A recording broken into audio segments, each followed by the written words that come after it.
One. Hello folks, welcome to OTD, also known as On the Deck, where you can get all the sports you need in 10 minutes. My name is Adam Arduna, this is my mom Gina. He is the journalist. And she's the enthusiast. Yes, I'm enthusiastic today because it's football. Yes, and the weather right now is absolutely amazing. It's just beautiful right now. It's what fall is supposed to be. And so we're excited to do the show. We've got really just one topic that we're going to talk about today. This is for all you Cowboys fans. This is a Cowboys episode, and so everybody else I can't believe that in my own career up to this point that I would even dedicate time talking about this team. I'm not a Cowboys fan, never have been. You know why? This is because you were raised right. I can't get with them, and I never really have. But this year is different. For some reason, the Cowboys are getting respect. From me, at least, and from everyone else, especially. From me, too. There's a lot of Cowboy converters this year. We're like the closet Trump supporters. Yeah, we're secret Cowboy supporters. At least for this year, but partly because of who they have on their team. And so we're going to talk about them. I know you have a lot to say. I kind of have a lot to say. So that's why we're dedicating this episode. Let's do ladies first. Okay, so let's go ladies first.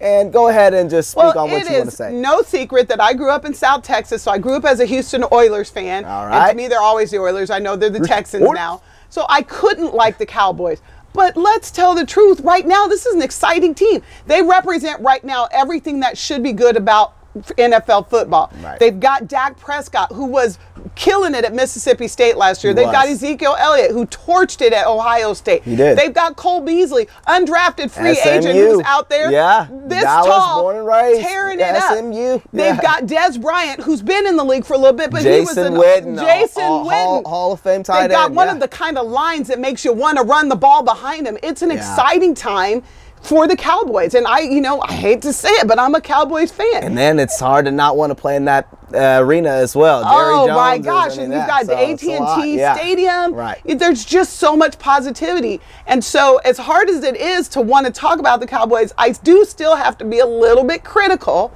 because you still have Jerry Jones. Let me say this. I've learned to have a respect for Jerry. I don't agree with him most of the time, but the guy did play Division I football. He did. He's an actual athlete himself. He loves the game. He made his money and said, I'm buying a team. And he's done good things with that team. The problem is the Achilles heel right now to the Cowboys is Tony Romo. He is the anchor that is attached to Jerry Jones, which is attached to the ship of the Cowboys, which I think will ultimately drag them down. You have got to cut anchor with Tony Romo. You don't need him. You have the future of the NFL right here. This is what I've been complaining about the NFL the whole time. Is you're not investing in your young stars. Well, Jerry Jones is. He's built the stars, the star on the side of the helmet. You've got to cut bait with Tony Romo. This is not a situation where it was with Peyton Manning, where Peyton had won championships and he could keep coming back because you knew he was a champion. Tony Romo has played in 4 playoff games in 10 years with 2 wins.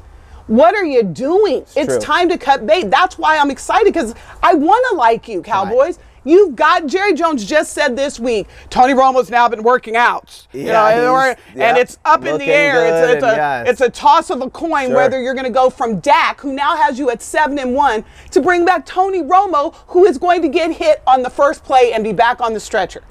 That's a problem, Cowboys. You've got too much good stuff going on. And last good thing I'm going to say, my boy Cole Beasley said that he is not a LeBron person. He's a Kobe person. And guess who else are Kobe people? Yes. So Cowboys, I'm this close. I'm this close. If we would cut Tony Romo, we'd be in good shape. Well, I couldn't agree with you more. I think it's very hard to want to support the team when you know that they're getting in their own way. By Jerry Jones is what I mean by that. And by them, you mean him. I mean, exactly. So that's what makes it hard, is because as soon as you start rooting for them and you know that, dang, this team could win the Super Bowl, and hey, I'm going to maybe start really, then you hear these comments and these statements about, coming from Jerry Jones saying, I still believe in Tony, this, that, and I think everyone has said, just wait till the season's done before you make a decision. Just like with Peyton Manning, Peyton sat out the whole year before they decided to absolutely just say, all right, we're done. But the Broncos had named Brock Osweiler as their starter. Well, I was talking about in reference to Indianapolis. Oh, when he was for with the Indianapolis, Colts. when he had already sat out an entire year. There was no Andrew Luck at that time. He had sat out. They had Curtis Painter and all these other quarterbacks. You know, he wasn't coming back. And so it made Indianapolis realize, hey, we've got to get someone. Right. Dallas already has that. And they don't need to wait for the draft, or they already have their draft pick. He's got them 7-1. And so I guess I'm just really proud of Dak for handling this as a rookie, doing what he's supposed to do. All the other distractions aside, you know, well, I will say this. The reason why there's distractions is because other people are getting the ball. Dez Bryant is a great talent in the NFL, top 5 receiver. Love Dez. He's a great player, but Tony Romo was his guy. It kind of like the T.O. crying face and all that That's we my did. quarterback. You know, we all understand. You know, but Cole Beasley now feels like he has a voice in the sports world, and he feels like he's able to make plays. Jason Witten, it looks like a younger version of himself, even though he's up there. He still looks like he's doing well. Clearly he still has the talent because he's catching the ball. Is rallying around the charisma of what's going on, and I just feel like every time you want to be like, all right, I'm all in, then you hear these comments and you're like, how does that make sense? And so I love and still hate them at the same time. Well, you know, we used to say it's a team you love to hate, but really at this point, I kind of love to love them.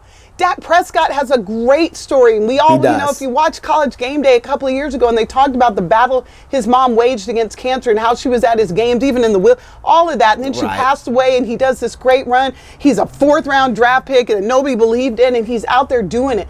Why are you wasting time on the Romo shit? Yeah. It's the reason that people love to hate you, because you just can't get out of your own way. Exactly. And there's fresh blood. There's a new face, kind of a new sheriff in town. And there's a swag going on down there. And it makes you want to root for them. And so that's where you want them to continue to win ball games and have fun and keep playing and things like that. And so you just hope that the chemistry continues to last. And I just hope that Jerry makes his mind up. Well, it's a strange thing about chemistry because, like you said, you know, Dez Bryant was getting the ball because it was him and Romo all the time.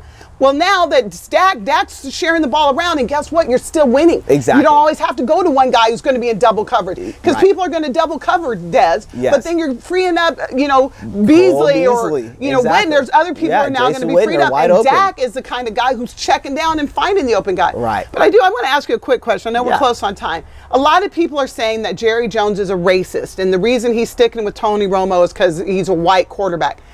I don't believe that, but I want to hear your opinion on that. You know, I have heard some of those things flying around. I don't truly believe that. I don't. I don't either. I don't believe he's a racist.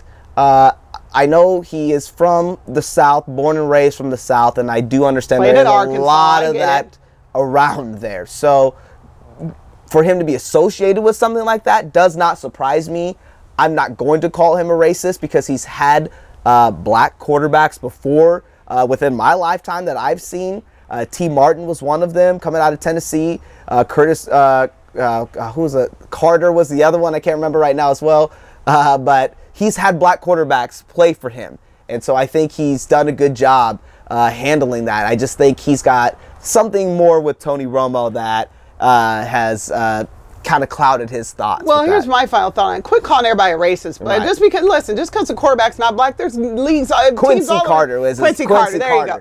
There's teams all over the league that don't have a black quarterback. I don't think racism has anything to do with it. I think it's a fierce loyalty to a guy that he considers his son, which is Tony Romo. Yes. But, dude, at this point, you got to think about the bigger picture. You could actually gain some Cowboy fans if you cut bait with the anchor that is Tony Romo. Yeah. Because, quite frankly, I'm loving what's going on. Cole Beasley, you done picked up a fan. I love Dak. I love Zeke. I mean, let's go. The flow, that's great. So, I still want the Texans to beat you, though.